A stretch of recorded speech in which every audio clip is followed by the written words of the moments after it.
versículos 1 ao 7. O pessoal gosta de pegar os números e juntar aí, fazer combinações. Mas não é para fazer campanha política, era esse o texto mesmo que eu queria pegar hoje. O pessoal está comemorando aí, como se fosse uma Copa do Mundo, ou outras situações festivas, fim de ano, aí, o pessoal está soltando fogos por aí hoje. Então nós vamos ler hoje Atos capítulo 6, versículos 1 ao 7. Vamos trabalhar no tema crescimento em meio à crise ou necessidade. Vamos ler lá Atos capítulo 6, versículos 1 ao 7.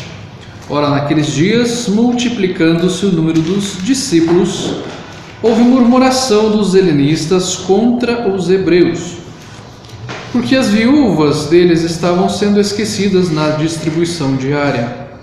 Então os 12 convocaram a comunidade dos discípulos e disseram: não é razoável que nós abandonemos a palavra de Deus para servir às mesas. Mas, irmãos, escolhei dentre vós 7 homens de boa reputação, cheios de espírito e de sabedoria, aos quais encarregaremos deste serviço. E quanto a nós, nos consagraremos à oração e ao ministério da palavra. O parecer agradou a toda a comunidade e elegeram Estevão, homem cheio de fé e do Espírito Santo, Felipe, Prócoro, Nicanor, Timão, Pármenas e Nicolau, prosélito de Antioquia. Apresentaram-nos perante os apóstolos e estes, orando-lhes, impuseram as mãos. Crescia a palavra de Deus e em Jerusalém se multiplicava o número dos discípulos, também muitíssimos sacerdotes obedeciam à fé. Vamos começar nossa exposição das Escrituras através destes 7 versículos que temos aqui. Pegamos dos versículos 1 ao 7 e nós vemos aqui que há um problema, há uma necessidade. Devemos perceber que algumas invenções ou algumas situações são geradas de necessidades que acontecem. Eu trouxe apenas 3 exemplos, poderiam vir vários outros aqui. O primeiro exemplo que eu trouxe é sobre uma luta marcial israelense chamada Krav Maga. Ela foi inventada numa época onde Israel se torna um estado, e ali então o povo precisa aprender a se defender das nações ao redor deles, que todas elas praticamente tentavam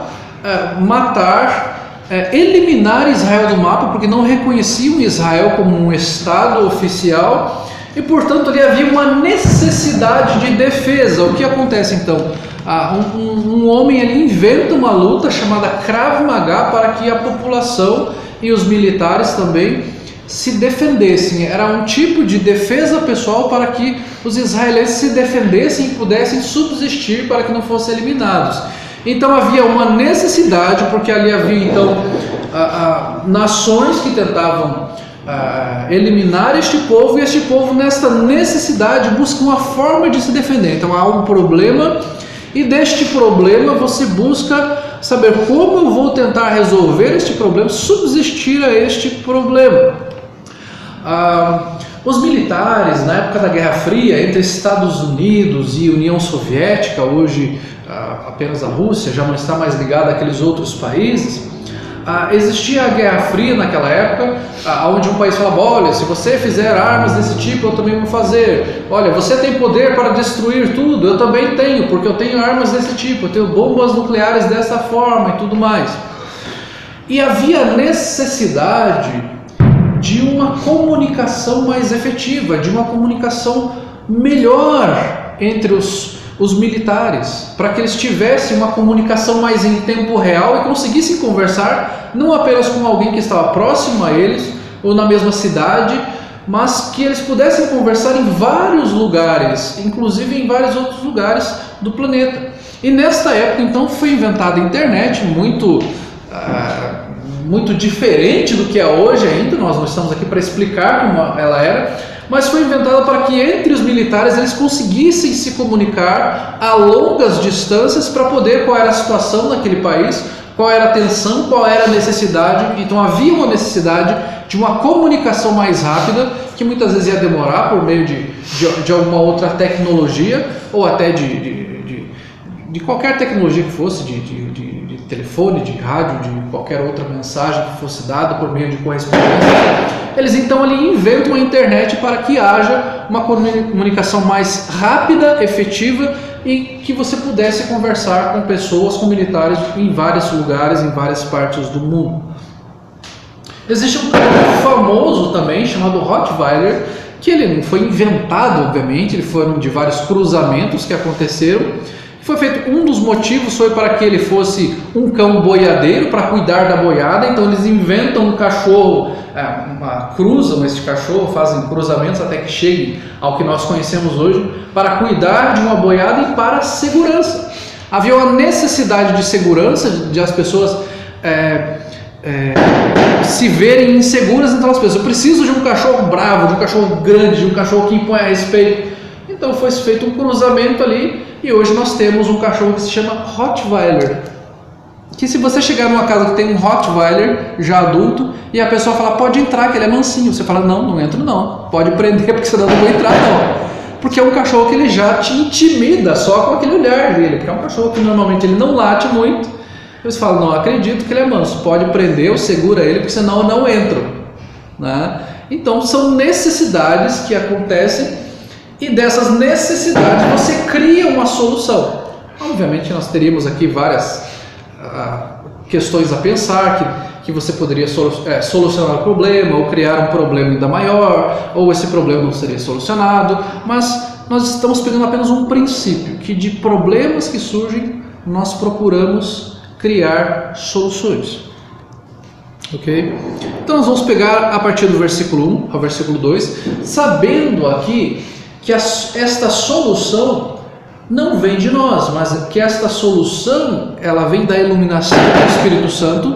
Quando nós olhamos para as Escrituras, nós vamos ver que este problema que existia ali com a igreja, nós vamos ver que é uma solução dada pelo Senhor. Versículos 1 e 2. Ora, naqueles dias, multiplicando-se o número dos discípulos, houve murmuração dos helenistas contra os hebreus, porque as viúvas deles estavam sendo esquecidas na distribuição diária. Então os 12 convocaram a comunidade dos discípulos e disseram, não é razoável que nós abandonemos a palavra de Deus para servir as mesas. Então há uma crise ou necessidade aqui. Esta crise pode ser gerada por algo bom, que foi o que aconteceu aqui. O número de discípulos aumentou muito. O número de pessoas que foram crendo no Evangelho, nós vemos ali no discurso de Pentecostes de Pedro, 3.000 convertidos. Para frente nós vamos ver que já tinham ali cerca de 5.000 convertidos. Então é um grupo que aumenta, e este é um bom problema.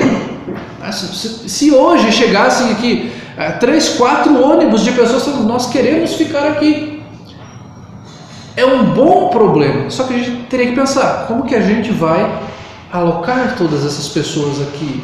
Como que vai ter banheiro para todo mundo aqui?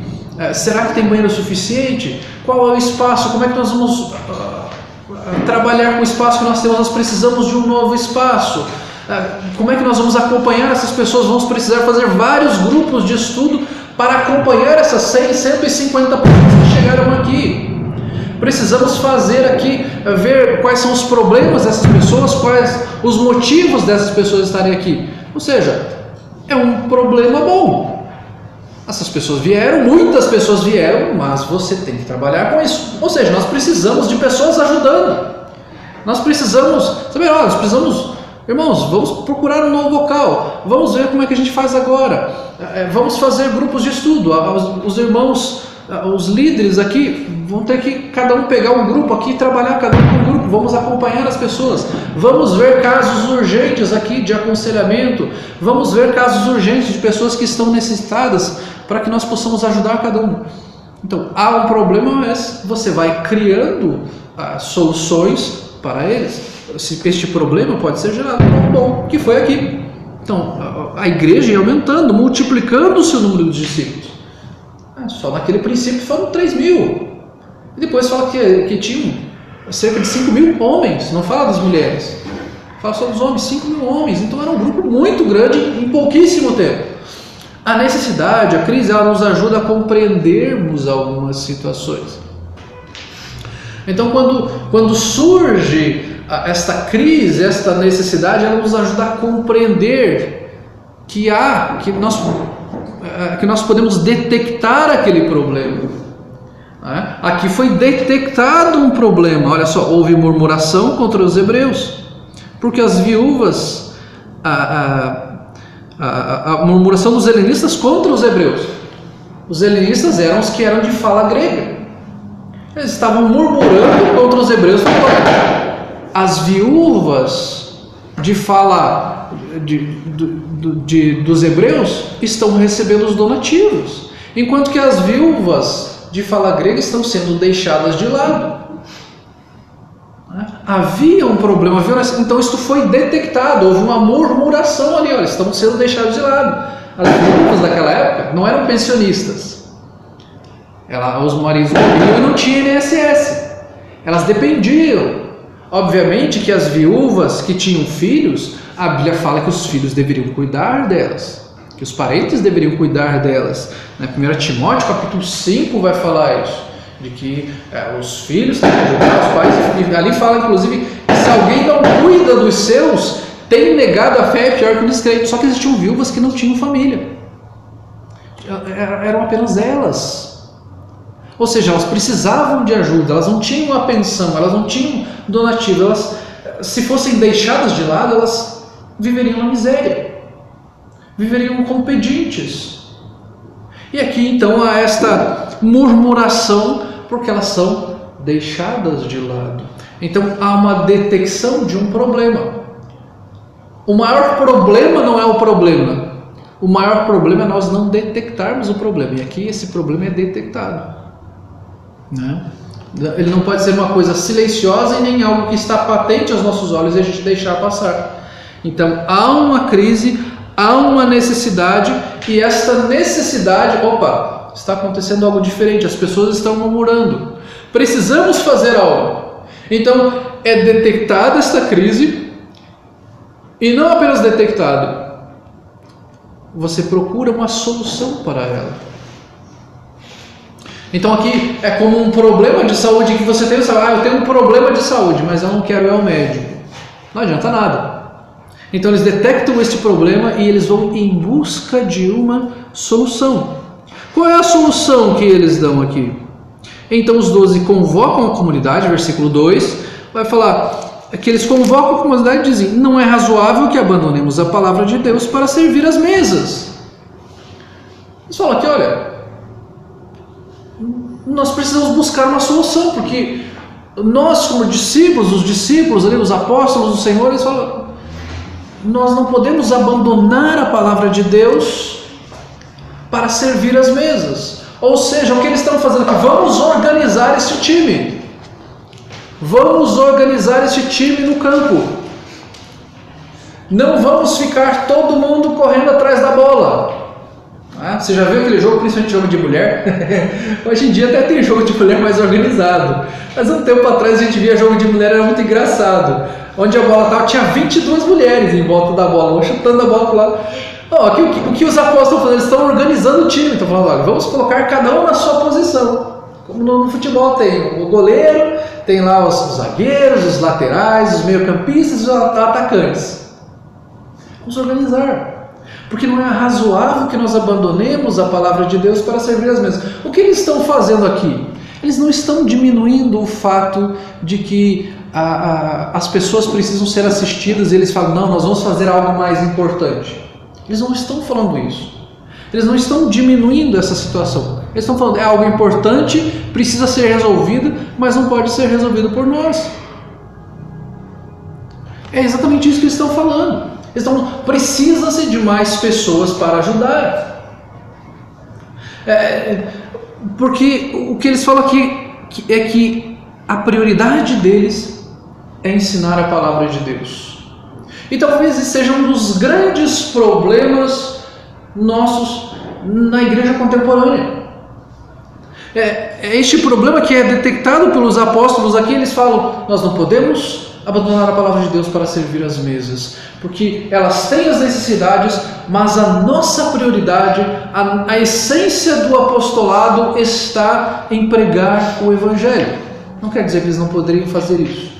Está dizendo que a prioridade deles era pregar o Evangelho, e com aquela quantia de pessoas, eles iriam fazer só aquilo.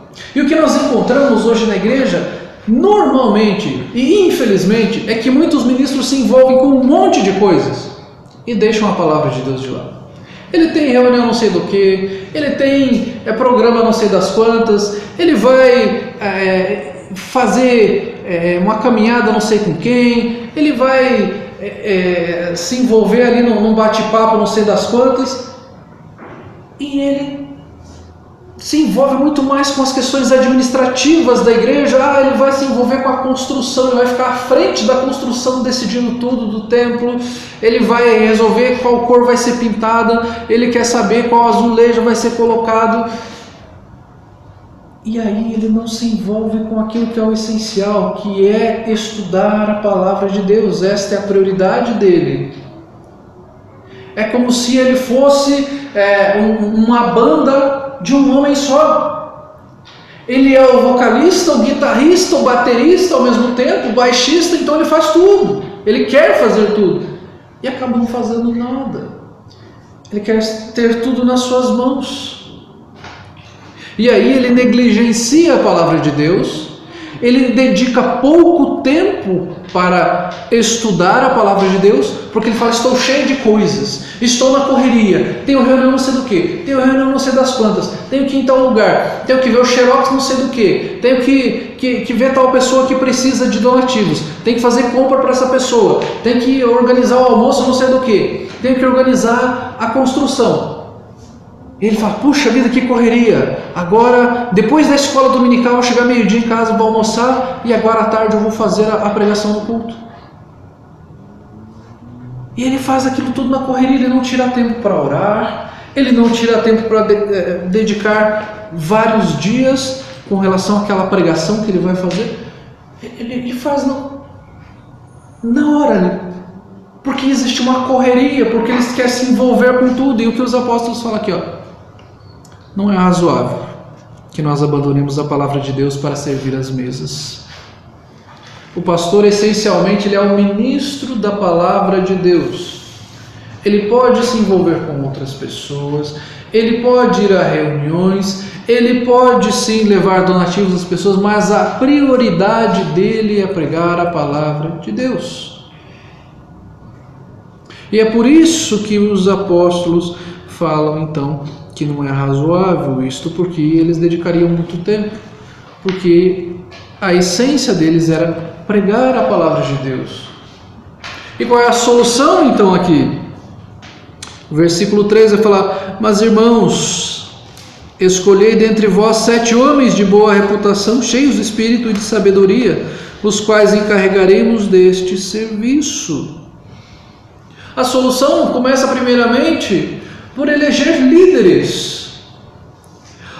Percebam aqui que eles falam: escolhei dentre vós 7 homens.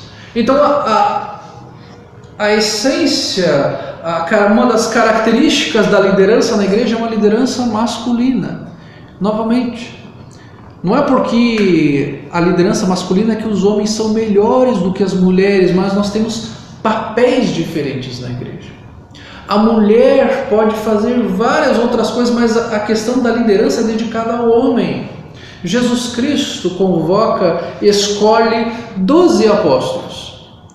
Os apóstolos escolhem 7 outros homens, porque se fosse uma questão voltada, olha só, mulheres têm que atender mulheres, então vamos escolher 7 mulheres, porque vão atender as viúvas. Não, era um cargo de liderança, daqueles que serviriam as mesas. E daqui surgem então os diáconos. A palavra diáconos não está exposta aqui, mas o fato da palavra servir aqui, ela se refere à diaconia. A palavra, a raiz é essa, de diácono, de servir. Então há esta solução de escolher estes homens como líderes da igreja, que teriam então a a possibilidade, a responsabilidade de levar donativos a estas viúvas. Ou seja, os crentes elegem essas pessoas. Os apóstolos falam, vamos eleger, vamos convocar aqui para que sejam eleitos esses homens, né? E é uma eleição para uma liderança masculina. A Bíblia deixa muito claro isso. Os apóstolos eram homens, os líderes eram homens. E no momento a Bíblia abre para as mulheres. Isso não quer dizer que ela seja inferior, mas que o papel da mulher é diferente. Assim como o papel de homem e de mulher na casa é diferente, são características diferentes. Deus nos criou diferentes. Não nos criou um superior ao outro, mas diferentes. O fato é que por causa desta competição e da nossa natureza pecaminosa, é que há esta questão de não, a mulher tem que ser líder. Por quê? Por que ela tem que ser? Se a Bíblia fala que Deus coloca o homem como uma liderança masculina na igreja. Ou seja, quando há uma eleição para uma liderança na igreja, então, uma das primeiras características é o líder é um homem, porque a liderança da igreja é uma liderança masculina. A liderança na igreja não é uma liderança que envolve política, não é uma escolha política, mas é uma escolha espiritual. Olhem o que o versículo 3 fala aqui. 7 homens de boa reputação e cheios do Espírito. Ele não está falando 7 homens populares, 7 homens ricos, 7 homens famosos. Ele está falando 7 homens de boa reputação e cheios do Espírito. Ou seja, de boa reputação, aquele homem que as pessoas da comunidade vão olhar e falar, olha, eu não gosto muito de crente, mas esse crente aí, ele dá um bom exemplo. Ele, a princípio, assim, ele trata muito bem a esposa dele, ele trata bem os filhos, ele é honesto com a vizinhança, ele não fica com o somzão alto lá, não fica gritando, não fica berrando, até onde eu sei ele não deve para ninguém.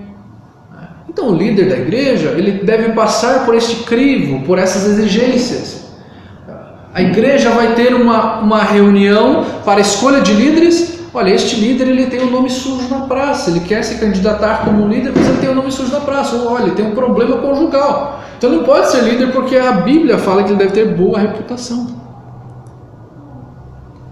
Ele não deve estar comprometido com algo que vai manchar o seu testemunho diante da comunidade. Deve ser uma pessoa que tenha o que a Bíblia está falando aqui de boa reputação. Cheio do Espírito, não pode ser uma pessoa indiferente com a palavra de Deus, indiferente com o Evangelho. Deve ser uma pessoa que está disposta a servir, disposta a aprender mais da palavra de Deus, disposta a evangelizar, que olha para o reino de Deus, que ama o Senhor. Não é só porque ele é uma pessoa legal. Nós vamos eleger porque nós temos uma família grande na igreja e todo mundo vai votar nele. Mas ele é cheio do Espírito, ele ama o Senhor de verdade, ele transparece isso no seu serviço, na sua atitude como crente. Não é só popularidade, não é porque ele tem uma oferta alta na igreja, se ele realmente é cheio do Espírito, que é Efésios capítulo 5 vai falar isso. Não vos embriagueis com vinho, no qual há dissolução, mas enchei-vos do Espírito, falando entre vós com salmos, hinos e cânticos espirituais, louvando a Deus em todas as coisas, e sujeitando-se uns aos outros no temor de Cristo. E aí vai dar toda aquela lista lá de marido amar a esposa, de a mulher ser submissa ao marido, dos servos obedecerem aos seus senhores. Então uma lista imensa de coisas ali que demonstra que uma pessoa é cheia do Espírito, que ela obedece à palavra de Deus. Não adianta ser uma pessoa que é popular, que é legal, mas que ela não transparece amor ao Senhor. O texto aqui também nos fala que é uma pessoa que tem sabedoria, é uma pessoa sábia, é uma pessoa que sabe se portar. Pense, gente, uma pessoa que vai fazer donativos para viúvas e de repente esta pessoa pode chegar na casa de alguém, trazendo para o nosso contexto aqui agora, chegar na casa de alguém, de alguma viúva lá que necessita, ele chega lá, cheguei aqui, vai abrindo a geladeira, senhora, olha só, a senhora está precisando de margarina, vai abrir o armário lá, não tem macarrão aqui também, e chega abrindo as coisas lá, e aí chega na igreja aqui, chega na hora do púlpito aqui e fala, irmãos, cheguei na casa daquela irmã, tá em petição de miséria o negócio, a mulher tá quase passando fome, tá uma miséria. Não sei como é que ela não morreu de fome, hein? Tem que ter sabedoria, tem que ter tato. Você tem que saber quais pessoas devem ser ajudadas, quais pessoas, de que forma você pode ajudar uma pessoa ou outra. E aqui não só no caso de viúvas já, mas aplicando a outras questões, há pessoas que estão passando necessidade. Se a pessoa está passando necessidade porque ela está doente, ou porque ela está acomodada, ou porque ela não está administrando bem os seus recursos. Então você pode ajudar a princípio fazendo uma compra, pode, mas também pode falar, olha, tem um quintal na minha casa lá, você pode capinar para mim. Você está ajudando a pessoa. Se ela tem saúde, não estamos falando aqui de uma viúva, tá, gente? Aqui estamos aplicando globalmente já, falando, olha, tem lá um rapaz, um senhor, 30, 40 anos lá, está bem de saúde, garboso, tá saudável, então ele fala, estou com dificuldade de arrumar emprego, ok, vamos orar por isso, enquanto isso é normal, pode capinar o quintal lá, teu irmão está precisando de uma pintura na casa dele, você pode pintar lá para ele, você sabe pintar, você está ajudando, você vai, se ele tem aquela necessidade básica no momento, fala, nós vamos ajudá-lo, nós vamos comprar uma cesta básica, mas olha, temos casas que você pode ajudar, temos pessoas, enquanto você não arruma um serviço fixo. Então são casos e casos, é você ter a sabedoria, não é sair distribuindo para todo mundo, é saber qual é a necessidade daquela pessoa. Às vezes a necessidade dela é trabalho, não é só ficar recebendo comida, não é só ficar recebendo dinheiro. E existem casos sim, senhorinha lá, 70 e poucos anos, doente, não tem filhos ou foi abandonada pelos filhos, pela família. Claro que vai ajudar. Você não vai falar, quer capinar meu quintal? Tem que ter sabedoria. Como é que você vai chegar com uma enxada para uma senhora de 75, 80 anos e falar, vai capinar meu quintal lá? Dá uma foice para ela. Vai lá. Dá um pincel para ela, vai pintar lá minha casa. Não, gente.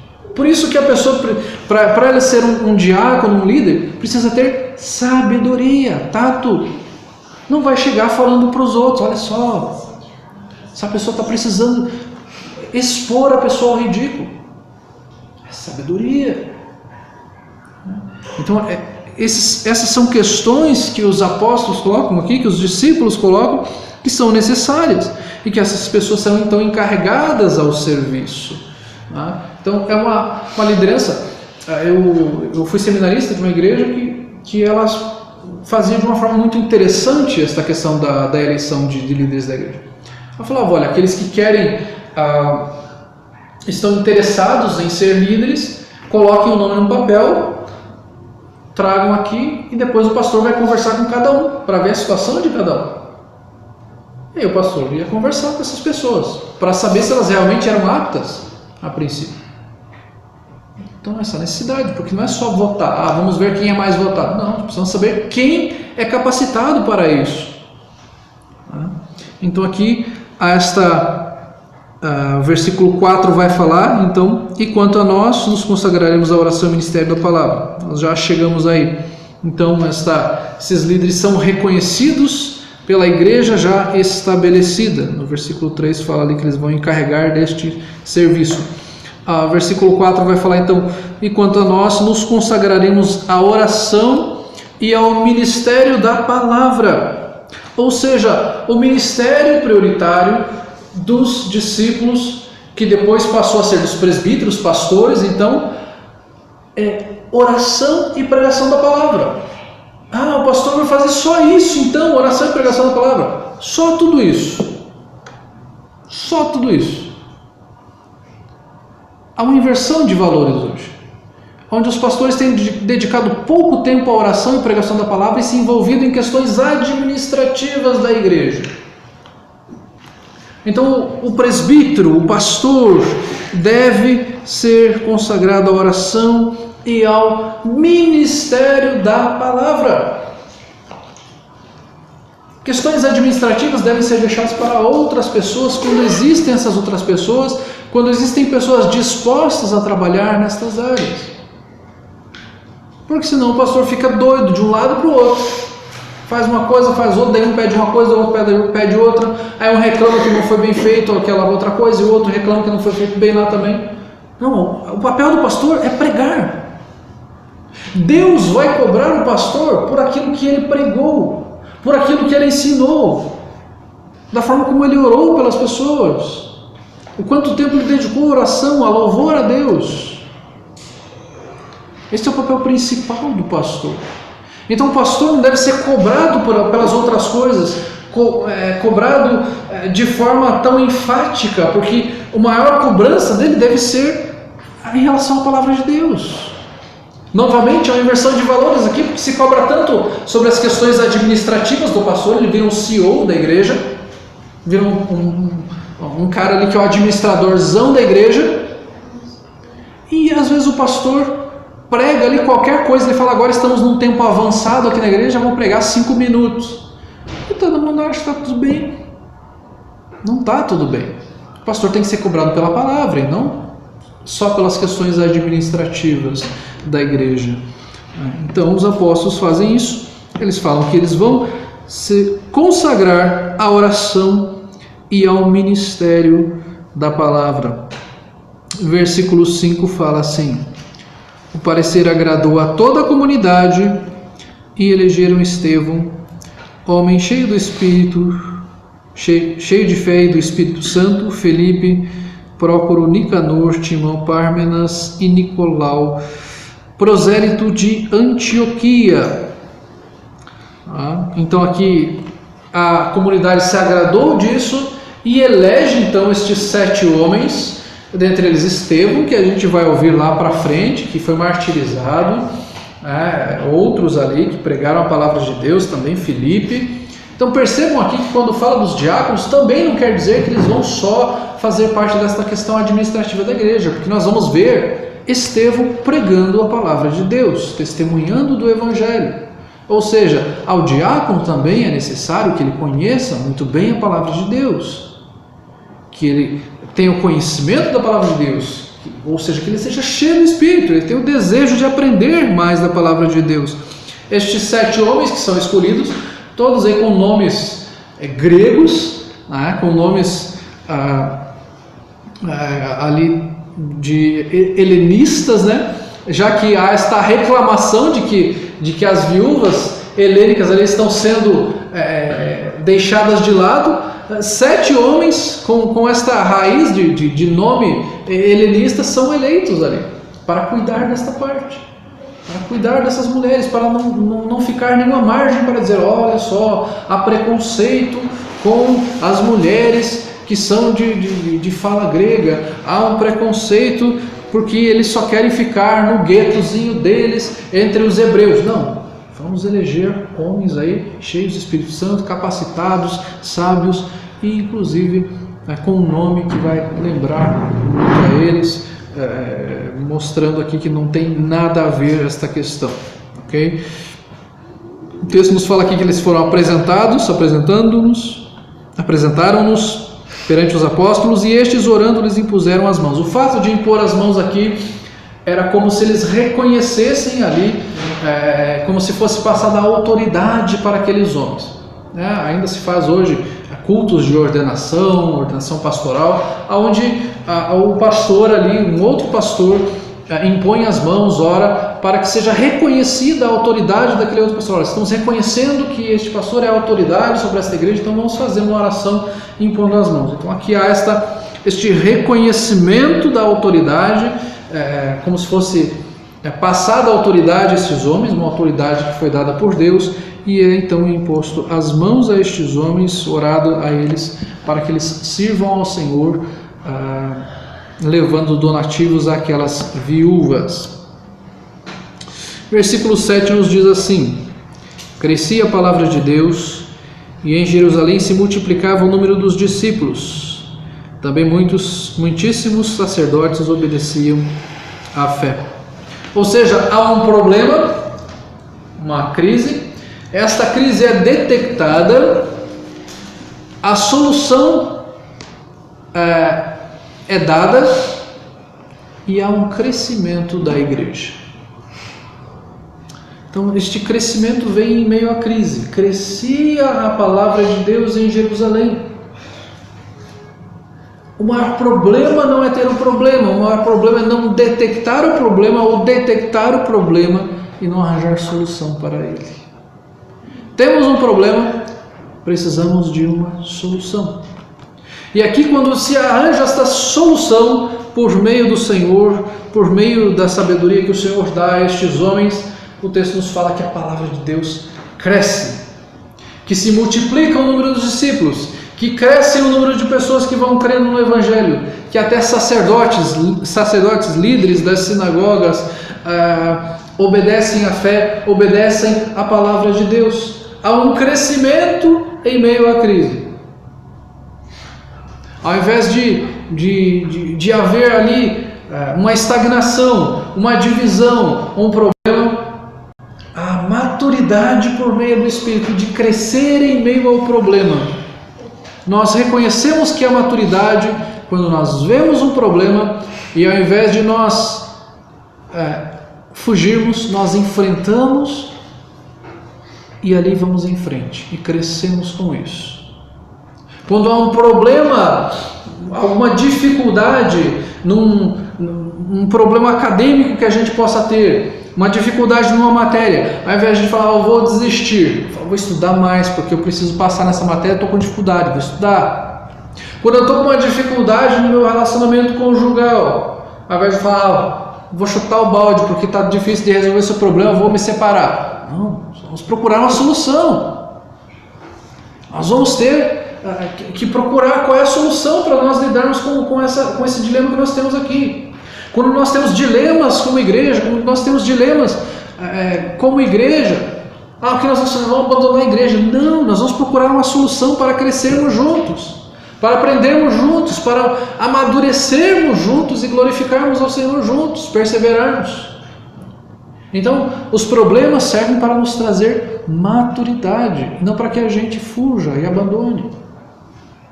Então, a crise, ela deve existir para nos trazer crescimento. Algumas reflexões e aplicações para nós hoje. Deus zela pela ordem. Como nós falamos da ilustração aqui do futebol no início, 22 pessoas correndo atrás de uma bola. Na igreja também não pode ser assim. O pastor está fazendo tudo, todo mundo está fazendo uma coisa só e fica a outra de lado. Todo mundo quer pregar. Todo mundo quer fazer estudos nas casas. Vamos dar este exemplo. Mas ninguém quer visitar uma pessoa doente no hospital. Então a pessoa que está doente no hospital vai ser negligenciada, mas todo mundo está fazendo a visita, está tomando um cafezinho na casa do irmão. Isso é muito bom, dá para fazer. É legal. Vai lá, conversa com o irmão, ora com o irmão. Mas e quando tem um irmãozinho no hospital? Não. Aí cria até aquela desculpa, não quero incomodar, por isso que eu não vou lá visitar no hospital. Ela está doente em casa, não quero incomodar, não. Mas se tivesse boa, eu ia? Não. Deus zela por esta ordem. Nós podemos ter grupos de pessoas que podem ter esta responsabilidade. Olha, eu vou visitar pessoas doentes. Eu vou orar por pessoas que estão passando por dificuldades. Eu vou ficar responsável por uma questão administrativa da igreja, com a parte de limpeza da igreja, com alguma pessoa que chegue com alguma necessidade, eu vou correr atrás disso. Quando tiver algum almoço que a gente vai fazer entre nós aqui em algum lugar, eu vou fazer um piquenique juntos, eu vou ficar responsável por organizar esta questão. Então eu não vou deixar tudo para o pastor, ou para a esposa do pastor, ou para algum outro líder da igreja. Não. Nós vamos nos envolver com a igreja porque Deus zela por esta ordem. Não é uma parte do corpo só que trabalha, todo o corpo trabalha. Há uma ordem nisso. As tarefas essenciais dos pastores são a oração e a pregação da palavra. É disso que o Senhor vai nos cobrar, pastores. Oração, pregação da palavra. Quanto tempo temos dedicado à oração? Quanto tempo temos dedicado a meditar na palavra de Deus, a ler a palavra de Deus? Não quer dizer que os diáconos não devam fazer isso. Eles devem orar, eles devem estudar a palavra de Deus, mas a responsabilidade sobre a pregação da palavra é do pastor. O diácono deve saber a palavra de Deus, deve conhecer a palavra de Deus, mas a responsabilidade primária é do pastor. A escolha de líderes deve refletir a piedade cristã, não porque ele tem um rostinho bonitinho. Nós já tivemos eleições no Brasil de pessoas que foram eleitas porque as mulheres achavam o cara bonito.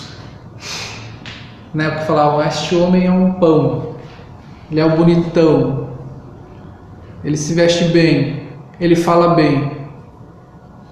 E deu no que deu. Sofreu impeachment.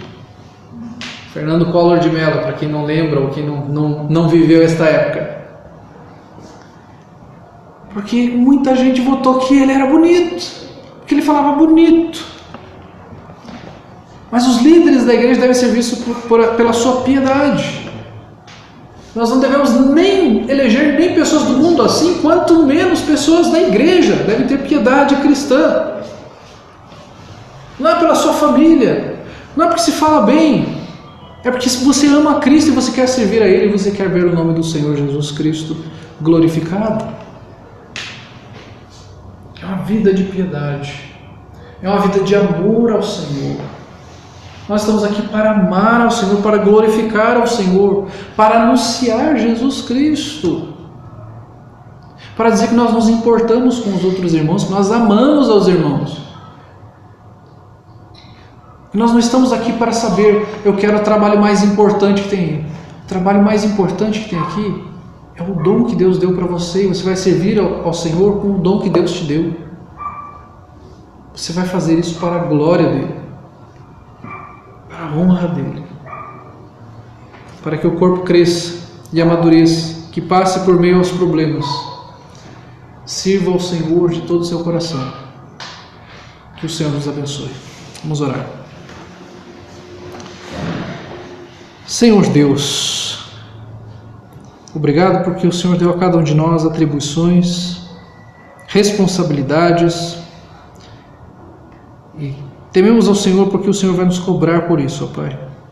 Muitas vezes ficamos ansiosos porque queremos ver tudo pronto, tudo bem feito, e às vezes queremos fazer algo que não é nossa atribuição.